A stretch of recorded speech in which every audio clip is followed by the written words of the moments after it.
Hello everyone, welcome back to my channel. Yes, here, as we said before in our previous videos, we are going to discuss about the important, highly repeated exam questions of social psychology. So, in this video, we are going to discuss about two topics, that is, two 10 marks topics. That is, one is a schema and another one is a attribution. So, we'll go through it. So, if you have any questions, you can ask in the comments. So schema. So before writing any answer, we have to write introduction. That is here meaning we have to write. So what is schema? A schema is a cognitive framework or mental structure that helps individuals organize, process, and interpret social information. So schemas are formed through past experiences and guide how people perceive others, understanding situations, and remember information. In social psychology, schema plays an important role in social cognition.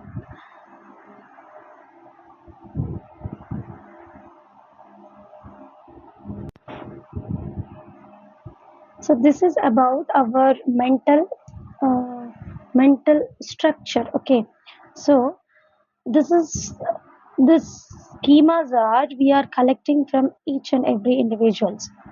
Okay, so while collecting the informations, these schemas are formed through past experience and it is guiding how people perceive others and also understanding the situations and remember informations. Okay, in social psychology, this schema plays an important role in social cognition also. Cognition means it explains how people understand and interpret social situations and other people's behavior. Okay, so next one we have to write is types of schema. So in that four types are there. First one is person schema, second one is self schema, and the third one is role schema, fourth one is event schema. Okay, so we'll go through one by one. Uh, the person schema, which contains information about the traits, characteristics, and behavior of other people. Okay, so it is the information about traits and behaviors of others. Okay, so the second one is self schema. It includes beliefs and ideas individuals have about themselves. Okay, it includes beliefs and ideas individuals have about themselves, such as abilities, personal traits, and self concept. So, whatever self concept an individual have, which includes this self schema. And third one is role schema. It refers to expectations about how people in certain social roles should behave. For example, how the teacher will behave, or how a student will behave in the classroom, or how that leader will behave. Okay, so the expectation related to social roles. So maybe every individuals have different of expectations about a teacher. The teacher should behave like this only in the class, and the student should behave this should answer for everything. So he should be a perfect teacher, should be a perfect, and also the leader and the political leader should be this way only. So everyone have the expectation. So uh, this is role schema. Okay, so event schema is about scripts. Okay, so these are expectations about how events usually occur in a specific order, such as uh, attending a class or visiting a hospital. So expecting something while attending a class. So this class will be superb, this class will be boring, like that. So this schema is about all expectations and beliefs. Okay, so next one, it is after writing types of schema. Here I only wrote some points. You have to make it like sentences. Okay, so next one, so impact of schema. So what is the impact of schema? Schemas help people process information quickly and efficiently. They influence perception, attention, memory, and judgment also. However, schemas can also lead to stereotyping, prejudice, and biased judgments when people rely too much on existing schemas.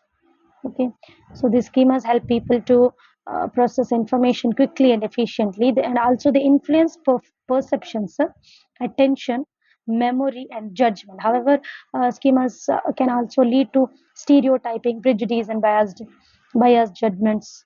So when people rely too much on existing uh, schemas and ignore new information. Okay, so at the end we have to write the conclusion. So thus schemas simplify social understanding but may also result in errors in social perception. They play a crucial role in shaping social behavior. So by this we can conclude this question. So next one it is explain the concept of attribution and its theories and errors. Okay. So first we have to write what is attribution. Attribution refers to the process by which individuals explain the causes of behavior. People try to understand why others behave in a certain way by attributing behavior to internal causes, which means personality, ability, okay, or external causes like situational factors.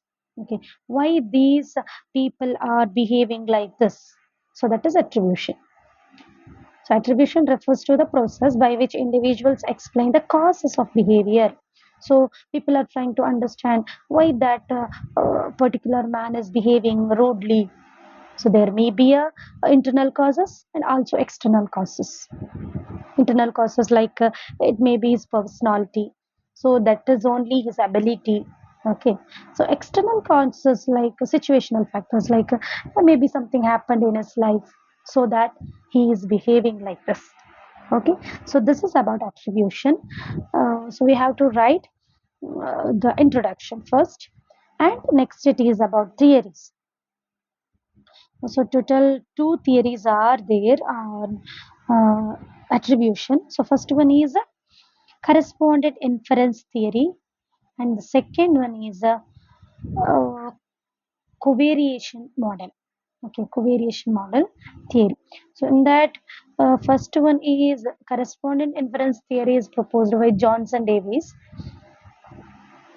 and the covariation model proposed by Harold Kelly. Okay, so Johnson Davis and Harold Kelly. So correspondent inference theory. This theory explains. So shortly we can say behavior is attributed to internal causes when it is intentional, freely chosen, and socially undesirable. Which means this theory explains how people infer a person's dispositional traits from observed behavior. Behavior is attributed to internal causes when it is intentional, okay, and also it is freely chosen and socially undesirable. Yes, let me explain it a little more, which means the theory explains how we judge a person's personality or traits by observing their behavior. Okay, by observing their behavior. When it comes to simple words like when we see someone behave in a certain way, we try to decide is this behavior showing the person's true nature. So if we believe the behavior reflects the person's character, we make a correspondent inference, which means we are more likely to say the behavior shows a person's real trait when the behavior is intentional. So he did that on purposefully. Intentional means purposefully he did that. And the second one is the behavior is freely chosen. Freely chosen means he did not force to. He was not forced to do that. He freely chosen that behavior and he did it. And the behavior is socially undesirable. Undesirable means it is against social norms. Okay. So, for example, if a student cheats in an exam, even when no one is watching, we may think the student is dishonest. So, here we are attributing the behavior to an internal trait. Correspondent inference theory is explaining how people infer personality trait from observed behavior, and especially when the behavior is intentional and freely chosen. And the second one is covariation model, which is proposed by Harold Kelly. It is based on the consensus, consistency, and distinctiveness. So this includes three important factors, that is consensus and consistency and distinctiveness. Okay. So this covariation model explains how people decide the cause of behavior. What is this? What is the cause of behavior? By looking at patterns of behavior across different situations. Like, does this behavior happen again and again with everyone, or only in this situations, like that? Okay. Based on this, they decide whether the cause is internal or external. Okay. Internal means whether it is directly from the person or about the situation. Okay, so there are three important factors also there. One is consensus. Consensus means do other people behave the same way in this situation? So whenever other people are in the same situations, they also will be behave the same thing. So when many people behave similarly, means it is high consensus. So others are behaving differently, means it is low consensus. And consistency, does the same person behave this way every time? Okay.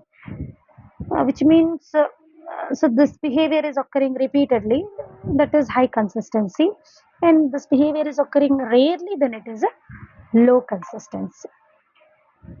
Next one is distinctiveness, which means does the person behave this way only on this situation, or and any specific situations are there, or this behavior is occurring in many situations. Okay.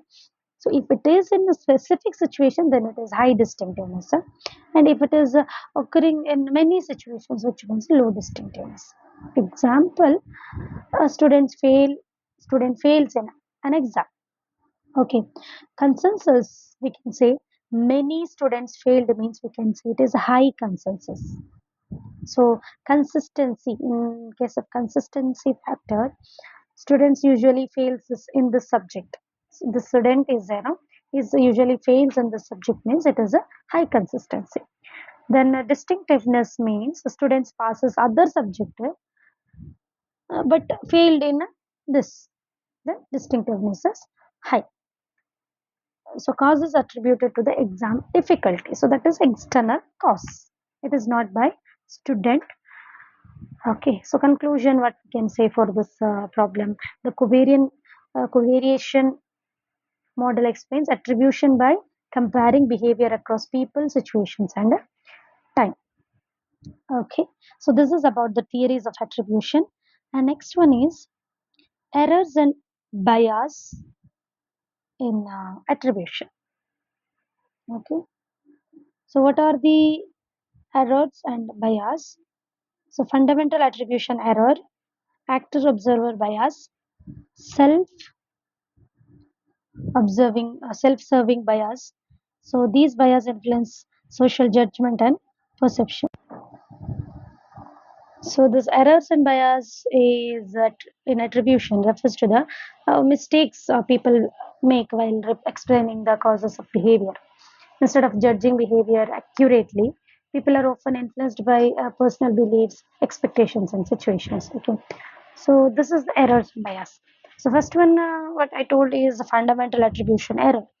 So this is the tendency to overemphasize internal causes, which means personality, and ignore situational factors while explaining others' behavior. Okay, so this is fundamental attribution error, overemphasizing internal causes. We are telling that it is because of his personality, not about the situational factors. Okay, for example, if a student fails in an exam, we may say he is lazy instead of considering that exam was difficult. Okay, this is the fundamental attribution error. And actor observer bias, people explain their own behavior differently from others behavior. Okay, so which means like for example, I failed because the paper was tough. I am telling I failed in that exam because the paper was tough, but he failed because he didn't study. Okay, my case is at external, and his case it is internal. So this is actor and observer bias. So own behavior is because of external causes, and others' behavior it is internal causes. Okay, that is actor observer bias. And next, self-serving bias means people tend to take a credit for success and blame situations for failure also. Like if we got if I got good marks in exams, I will say that is the success of my I am intelligent because of me I got this success. So if I got failure, if I fail in that subject, I will say like the teacher was not so good, he was unfair, so I got this less mark. So this is about errors and bias in attribution. Next one, at the end we have to write the conclusion is attribution helps people understand social behavior, but errors and bias can lead to inaccurate interpretations of others' actions. Okay, so this is about attribution and schema. So these are very important questions.